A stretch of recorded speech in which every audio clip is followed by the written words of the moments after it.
When one talks about badge engineering and look-alike vehicles and where that really started, it often comes back to something in the 1980s and usually General Motors. And most people say that GM just kind of badge engineered different vehicles, slapped a different badge on the same car, and sold it at different dealerships. And they were, let's say, not all that intelligent, thinking that this would work and kind of pull the wool over the eyes of the buying public, being able to sell many different versions of the same vehicle through different dealerships. Well, there's a lot more to the story here, and I wanted to talk a little bit about this and share some examples from this 1980s period, because as you can see here on this Fortune magazine cover from August 22nd, 1983, Fortune magazine called all of these A-body vehicles, the Chevrolet Celebrity, Pontiac 6000, Olds Cutlass Sierra, and Buick Century, if you look at that subtitle there, GM lookalikes, Chevrolet, Oldsmobile, Buick, and Pontiac. The interesting thing, though, is that while there indeed were some similarities, and it's hard to dispute that in looking at this photo, the sad part about it is that GM really didn't necessarily intend on badge engineering these vehicles, and instead really wanted to make them different from one another, at least in some ways, not always. They do indeed share the same roof panels, C-pillars, and the upper glass windshield A-pillars. So that part is the same across those vehicles.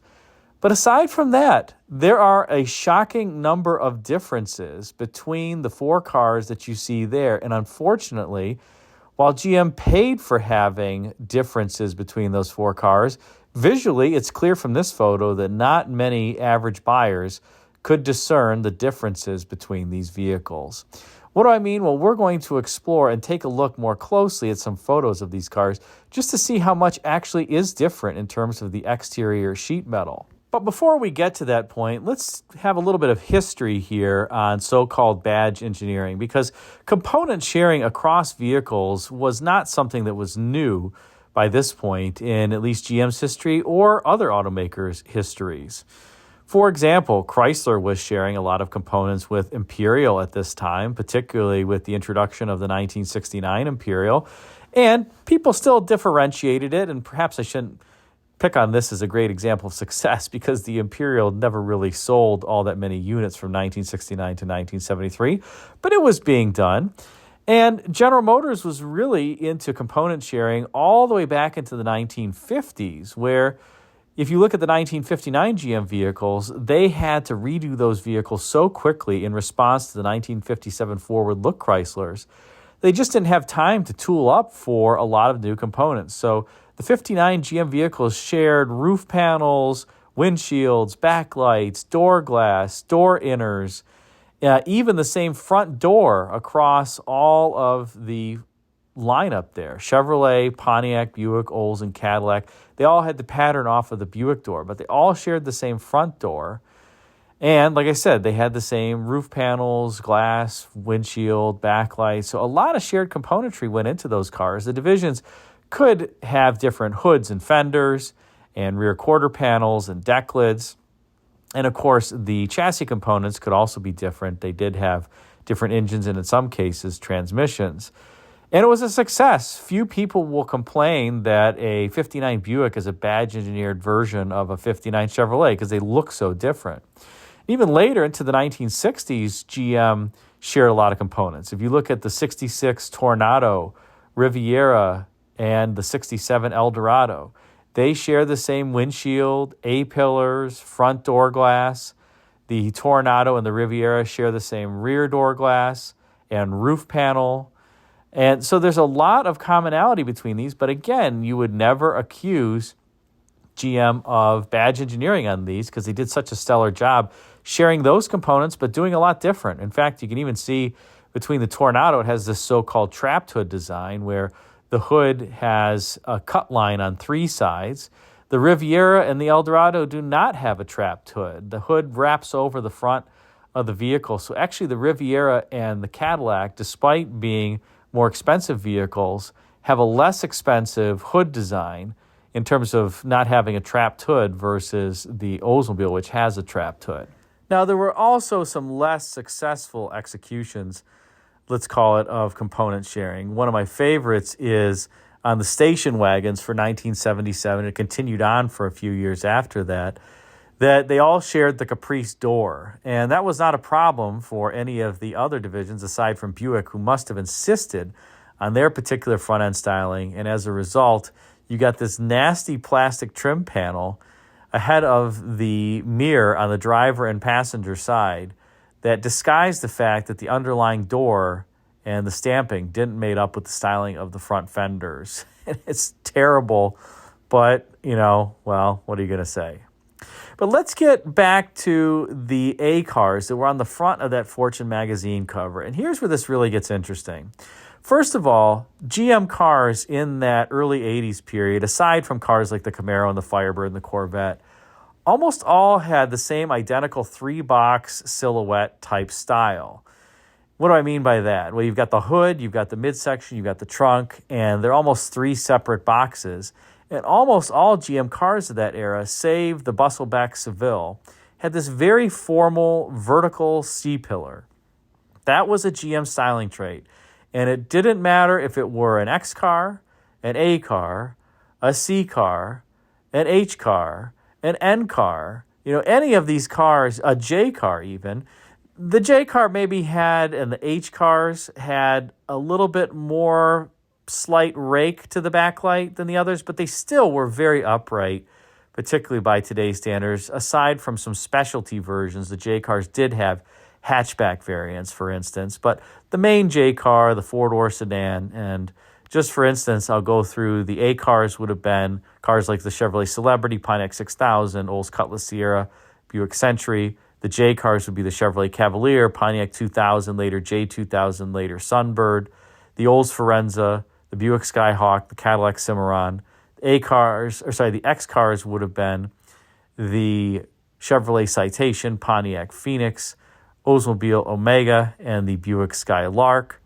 The C cars would have been introduced for 1985. That would be the Cadillac DeVille Fleetwood, the Olds 98 Buick Electra. The H cars would have been introduced in 1986-87. That would be the Olds Delta 88, Buick LeSabre, Pontiac Bonneville for 1987. And then the N cars would have been introduced in 1985, and that would be the Olds Calais, the Pontiac Grand Am, and the Buick Somerset. So all of those vehicles that I just mentioned all have this very vertical style C-pillar on the main variants of them.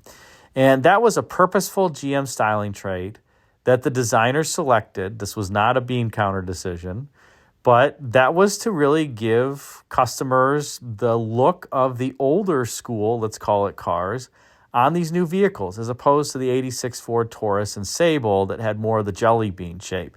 GM Design's philosophy, particularly of GM Design leadership at the time, was that they almost wanted to give you smaller cars that still felt big, that they still had those cues from the larger cars, despite the fact the overall packaging was much smaller. By the way, I could even add in the EK cars to the list that I just mentioned that came out in 86, the Olds Toronado, the Buick Riviera, and the Cadillac Eldorado and Seville also had those vertical style C-pillars. So pretty much every mainstream GM vehicle during that time frame displayed that kind of styling. Now here's where the story starts to get interesting.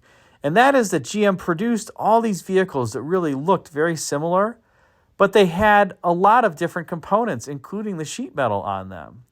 So let's take a look at some examples. We're going to start with those A cars that were on the cover of Fortune magazine and take a look at the differences. Because obviously Fortune was making fun of the fact that they looked very similar. And if you look at them to the layperson, they looked quite similar, if we're honest with ourselves. Now let's start this examination with the Chevrolet Celebrity. These are all going to be 1982 A cars that I'm showcasing.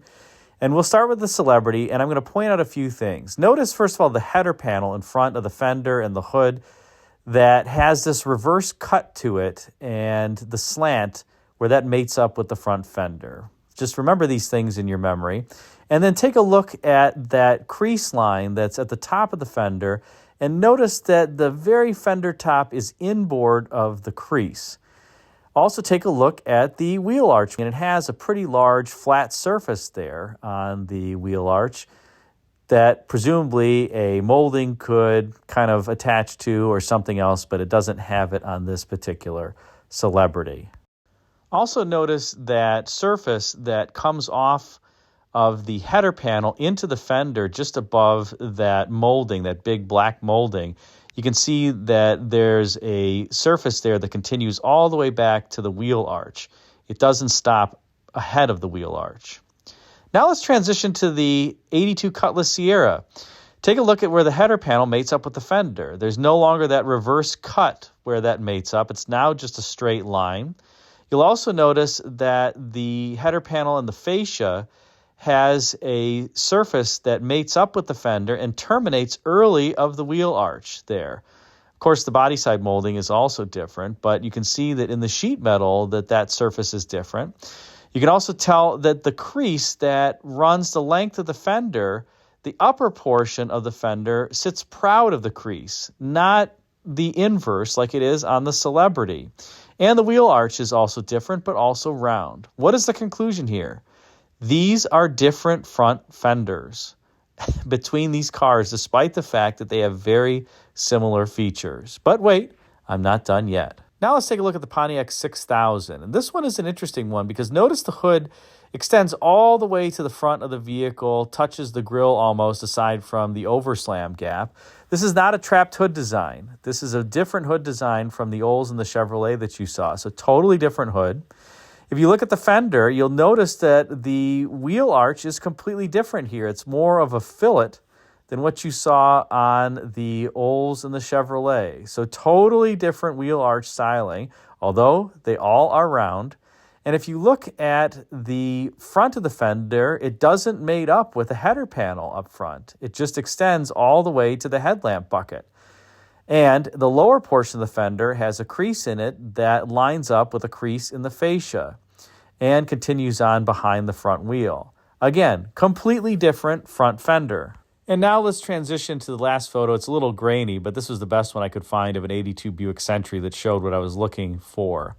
Now notice here the wheel arch. It's different from all the rest, and you have the wheel arch connects into this surface that mates up with the front bumper. And the wheel arch is also larger than what you saw on the Chevrolet and the Oldsmobile, and it doesn't have the fillet that the Pontiac does. So a completely different fender again. You also have that reverse cut where the fender mates up with the header panel, and you have a very large surface there where the bumper kind of mates up into the fender. So again, a different fender. Now, let's kind of cycle through the photos one more time. Now, let's take a look at the hoods on these. First, the Celebrity, and you'll notice that the hood really has these three surfaces, and there's a crease that runs on either side of the hood, and it kind of fades out a little bit as it goes toward the front of the car. Clearly, the header panels are different across all these vehicles. But as we shift now to the Olds Cutlass Sierra, this could be the same hood, just with a center molding on it. It's hard to tell without actually seeing the cars themselves, but it has those same features, and they appear to be in the same place. If these are two different hoods, then wow. Yeah, that would be very sad and unfortunate, I would say, because there's really hardly any discernible difference between them. But there is a discernible difference between the Cutlass Sierra hood, the Celebrity hood that you saw here, and the Pontiac 6000 hood that you see here, which is, again, not a trapped hood design. This hood is longer than either of the two, although interestingly, it has and exhibits the same features as the Oldsmobile and the Chevrolet hood, and namely that feature that kind of fades out as it goes to the front of the car. It's a totally different hood, but has very similar, let's say, appearance. And my guess is that's because that panel underneath where the wipers are was shared, and it had to have some similar features associated with it across all the hood designs. But now let's transition to the Buick, because you'll notice here that the hood is totally different. It doesn't have the same features, and it has a pronounced center crease, which neither the Olds nor the Chevrolet had. The Olds had a molding over top of the center, but I don't believe it had an actual crease in it. The Chevrolet didn't have that central crease. And you can see the trim panel underneath the wipers is different on the Buick from the Chevrolet, Pontiac, and Oldsmobile. So because the hood's different, they needed a different panel underneath the wipers there, amazingly. So the Buick has a unique panel. So what's the conclusion here? Well, you have generally different hoods, different fenders, which also dictates different rear quarters, because if you want the wheel arches to match front and rear on the same side, you have to have a different quarter for each car, which is true. You'll also notice if you take a look at the rear photos of these vehicles, they have different deck lids as well. So the cars look the same despite the fact that you have, in general, different fenders, different hoods, different header panels, different quarters, and different deck lids. Although with some, like I said, maybe the Olds and the Chevrolet hood are shared, but that trim panel under the wipers is different on the Buick versus the Chevy, Olds, and the Pontiac for sure. So amazing. Now, what also is amazing is I talked about kind of the outer ends of the sheet metal.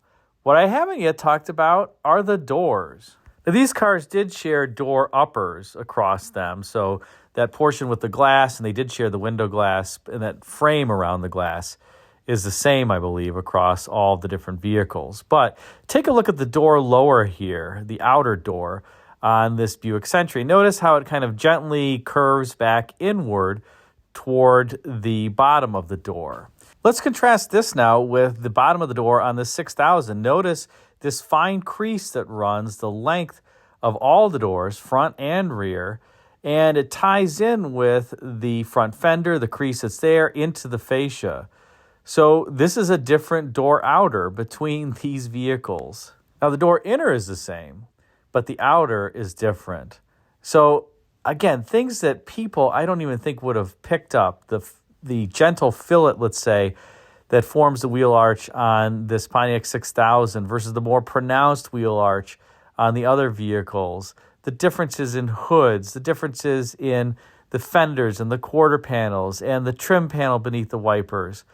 So it's just amazing when you think about it. These cars, GM spent actually quite a bit of money on having different components, and the customer probably didn't even perceive the difference. Now, we're not going to go into the same level of depth. You can do that as the viewer here, but I do want to show some similarities with the X cars in terms of what I just related on the A cars. Take a look. This is an 84 Oldsmobile, and all these will be 1984 variants for comparison. But again, just look at the wheel arch and notice here you've got the squircle, kind of the half circle, half square-ish wheel arch.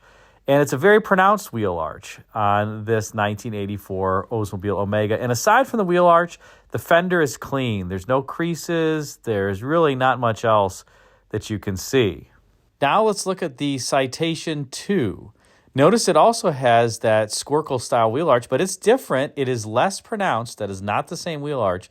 And you also have a crease that is running just over top of that body side molding on the Citation 2. And you have a much larger filler panel in between the fender and the bumper on the Citation 2. So different fender again.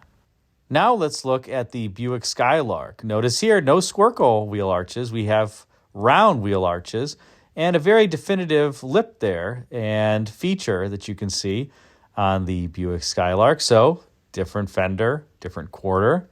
And we'll end with the Pontiac Phoenix. Round wheel arch again, but notice that this wheel arch connects to a crease that goes all the way forward on the vehicle above the bumper. Again, a totally different execution than the Buick, even though it's the same kind of style wheel arch. So different fender from the Buick here. So this is really my point in doing this, is to say that these cars actually were not really badge engineered. Yes, they did have the same powertrains under hood. That is true. Same engines and transmissions. But the sheet metal is actually far more unique than your eye gives it credit for. And that's really the unfortunate part about these vehicles, is that there was not a constraint from the bean counters on how much could be spent here, or to say reuse a bunch of these components and make these cars all look alike. Instead, that was actually a decision that was made with the capital allocated for different fenders, hoods, deck lids, etc. The only thing that those divisions really shared on these cars was the door inners, the roof panels, the glass, and the windshields, the A-pillars.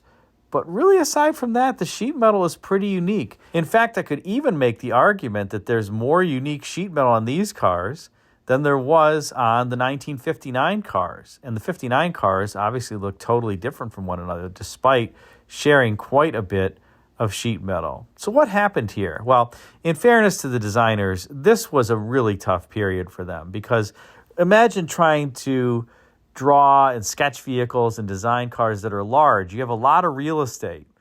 And now you're doing the same with much, much smaller cars. It makes it infinitely harder, and you're also trying to make sure that packaging makes sense, that the interior roominess makes sense. So you want more vertical sides, more vertical uppers, so you get more interior space, as opposed to cars with tons of tumble home on them, or large shoulders as an example, like on the 61 Senior Compacts. That just impinges on interior space. So you're kind of constrained in a number of areas if you're a designer from what you can do. And I think this was really a period where designers were trying to figure out the new proportions and what they could do, what would work, what would look good. And it was just hard for everybody, along with what would work from an engineering and packaging standpoint. And the result is what you saw. But I think the interesting thing here is, like I said, these are not really badge engineered cars from a sheet metal perspective. There's a lot more unique when you really sit down and study them. And it's just unfortunate that the layperson's eye really can't give credit to the differences, because they are so subtle. But they are, in fact, there. Now, I'll even be a little bit more controversial here and say that while I just kind of critiqued the GM design philosophy of the 1980s, perhaps it actually worked. And if you look at the first-year sales of any of these cars that GM came out with, like the X cars, the Chevrolet Citation sold over 800,000 Citations in the 1980 model year alone. Or in 1985, the Olds 98 sold 140,000 units, the best-selling Olds 98 to date by far. The problem, though, was the quality with these vehicles was just not what customers desired. And each year thereafter, after the first model year, the sales declined precipitously. It almost got cut in half every year. Like the second year Citation sales were almost cut in half from the first year. And that was really the story of GM in the 1980s. So I could almost make an argument that the styling was really not the problem with these. The initial response on many of these vehicles, even cars like the Fiero, was very, very strong. But once customers got word of the quality and the recall campaigns were out, that kind of put the nail in the coffin for many of these. So I could even argue that the design was actually, the philosophy was the right one for the time frame. And if you look at a car, like I mentioned, the Olds 98 sold 140,000 units in 1985. The Mercury Sable, when it was introduced in 1986, sold about 40,000 units. So the Olds sold way more than the Sable. And the Sable is the one that most people would say was really the design leader of the time. Now let's close out with a brief look at the C-bodies that were introduced in 1985. And some of this will also pertain to the H-body cars that were introduced in 1986 as well. But here's an Oldsmobile 98 Regency. Notice the vertical C-pillar, the roof line. And then here you don't have the aircraft-style doors on this particular vehicle that go into the roof. You have basically a door upper that tucks in underneath part of the roof. But here you have, again, the Olds 98, and this has a conventionally opening hood. But just take a look at that fender profile and the overall look of the vehicle. And now we're going to contrast that with the Buick. Now this fender profile looks pretty similar to the Olds. It's got that crease that's running partway down the fender. And the overall theme looks very similar. These cars did share roof panels, door glass, door inners. They did not share door lowers. The crease line's in a different place between the two vehicles. But in any case, let's just talk about the fender profile here, because it looks very similar to the Olds. However, this is completely different in every way from the Oldsmobile, because as I related, the Olds has a conventionally opening hood. And as you'll see here, the Buick has a clamshell hood. So completely different hood latching mechanism, opening mechanism, and the hood actually spills over to form the top of the fenders on the Buick, and it does not do that on the Oldsmobile.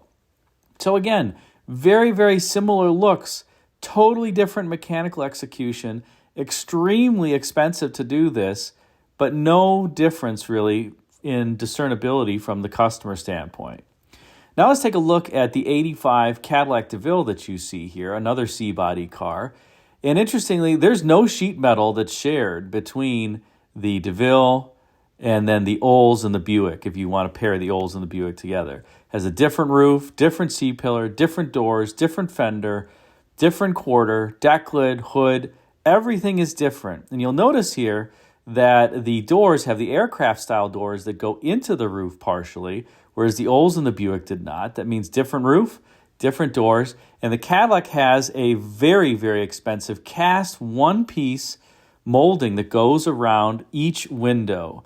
This was an extremely expensive piece, a very fine detail, but it's interesting because Lincoln even parodied the look-alike nature of these three cars together in an ad for the Lincoln Town Car back in 1986.